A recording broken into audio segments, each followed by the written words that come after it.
Oh yeah. Oh yeah. I know where we are. We're in Fox News town, baby. They got Operation Epstein Fury just right out here. They got the Israeli flag that is slowly consuming the American flag. That can't be symbolic for anything. Am I right, people? Okay, let's go ahead and watch this one. This is U.S. hammers Karg Island. Grab Iran by the economic throat. Okay. Cool. Cool name. I would say it's a very big priority because, see, that's one thing that's a little different than other things. We can bomb the hell out of them. We can knock them out for a loop.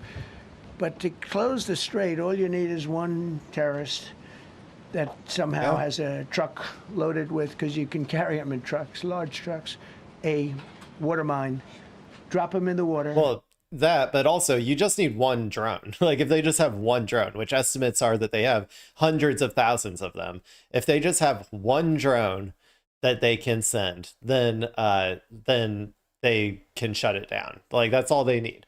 And I'm sure they're still producing drones as we speak. So I don't really think, like I said before, I don't really think there's much you can do about the strait. And now you tell people that own ships that cost $1 billion to don't worry about the mine. You can do that even just by saying we put mines in the water.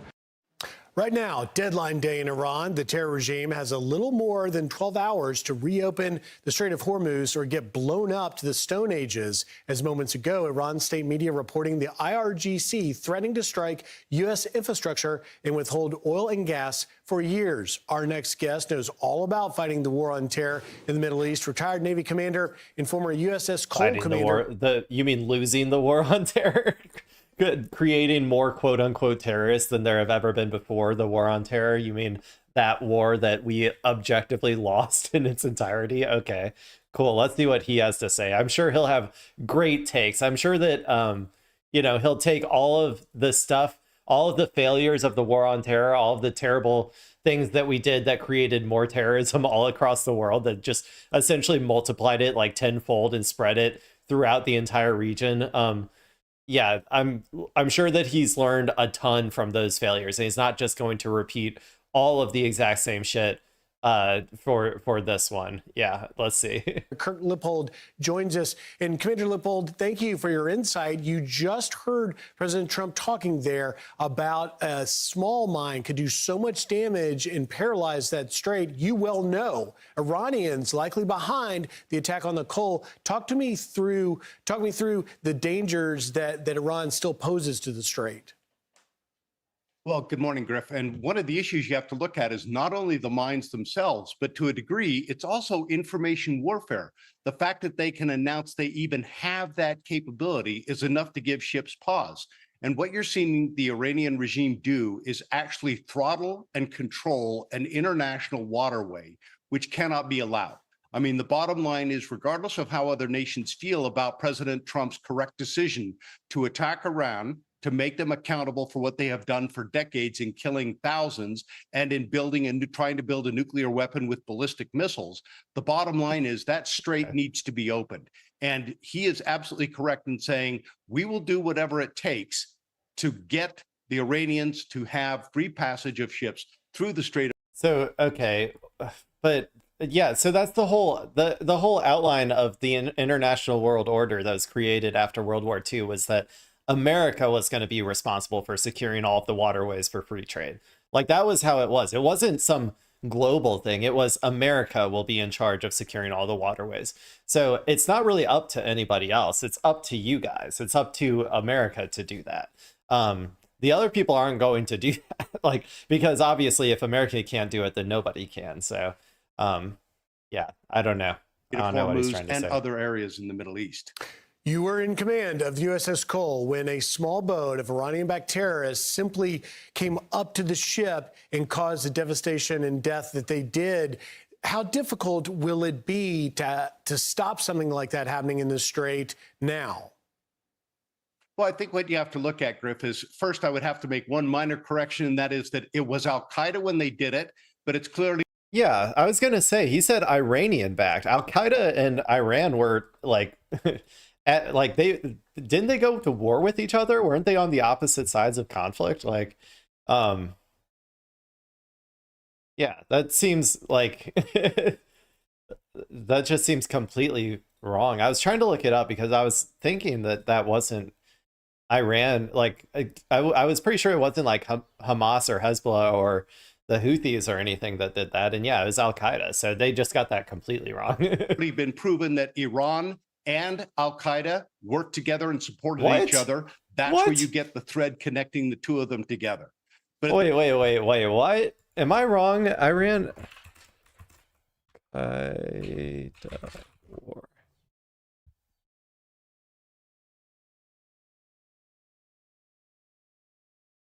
I thought that they were like at war for a while.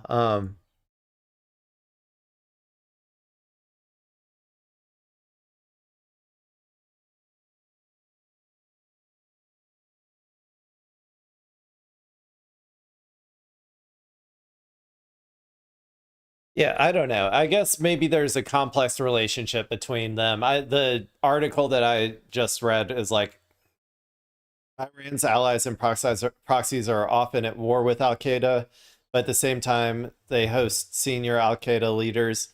Um, so I don't know. I don't know. Maybe they're not.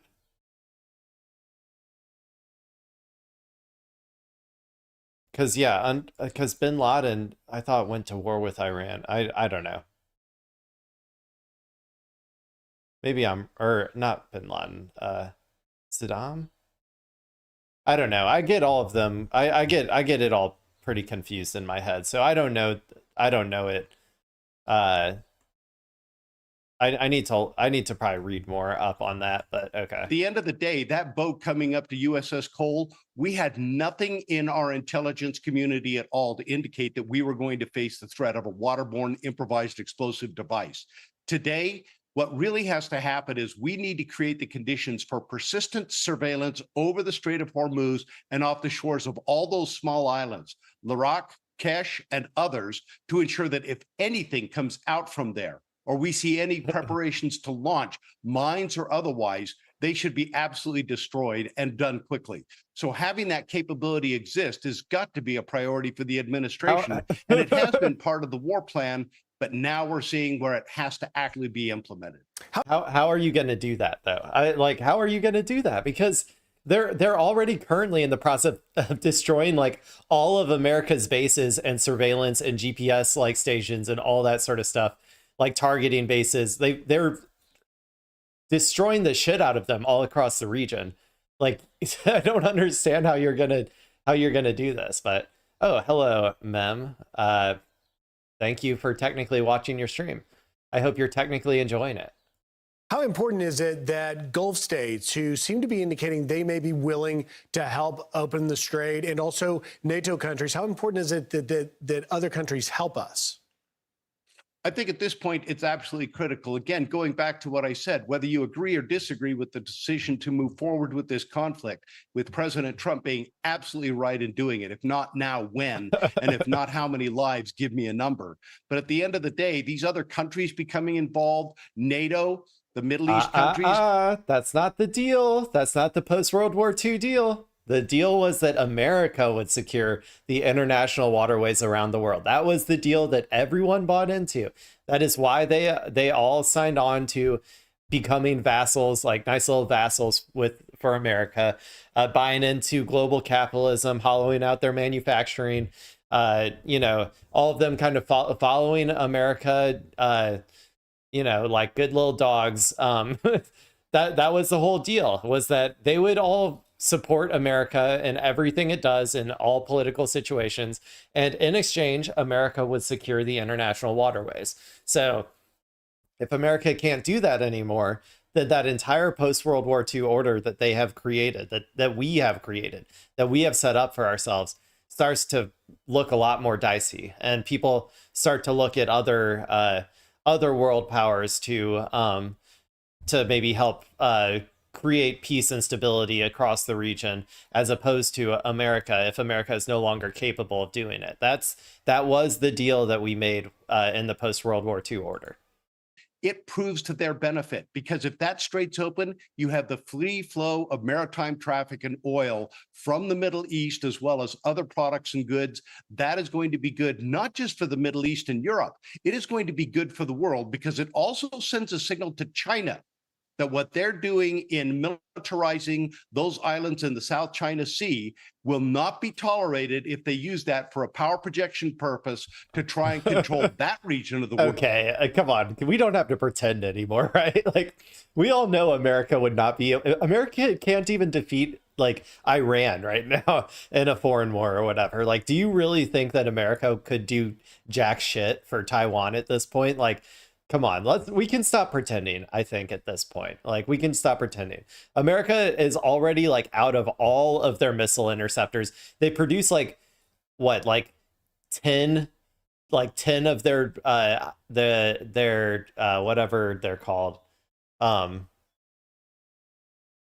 forgot what they're called. Patriot missiles, or I think, right?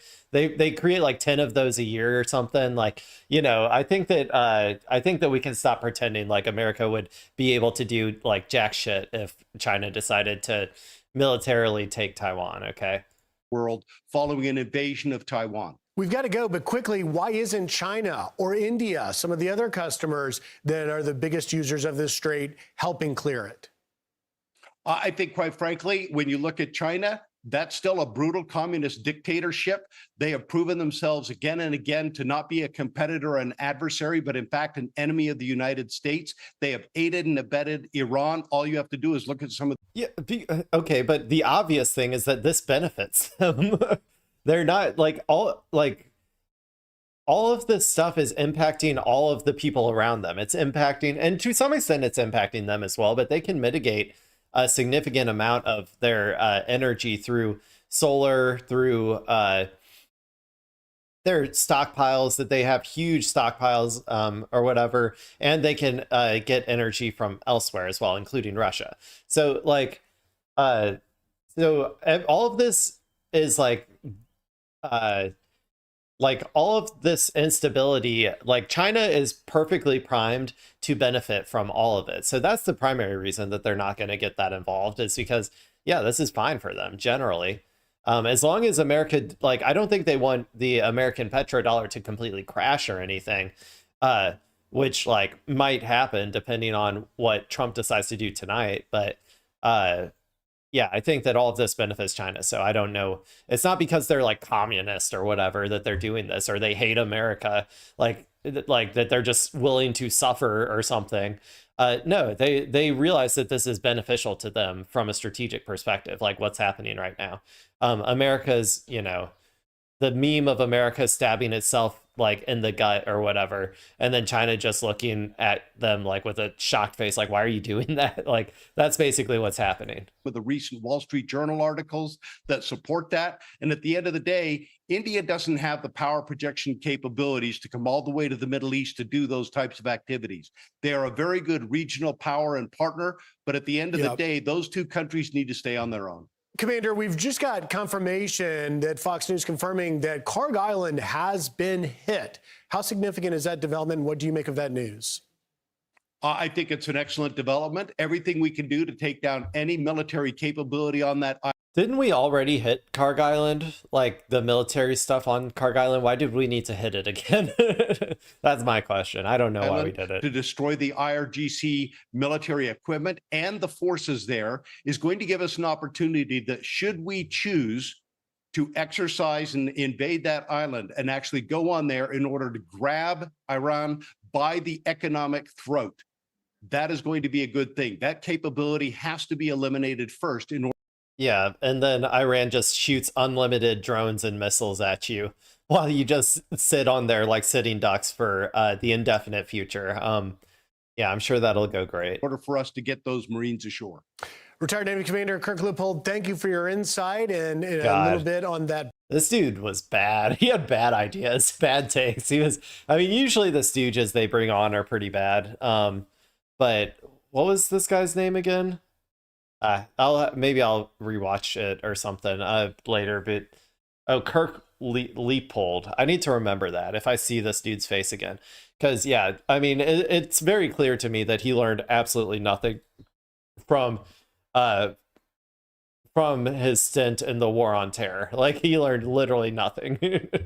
But yeah, anyway, I thought they were going to talk more about the Karg Island, like what actually happened, as opposed to just tossing it in at the end there. Fox News has been really they've been really clickbaiting me lately. Like they put something in their title and then they just mention it once and then they don't actually talk about it at all. I might have to stop using them as a primary source of news, guys, which sucks because like they have the most unhinged people and they're the most fun to watch. But okay, let's see.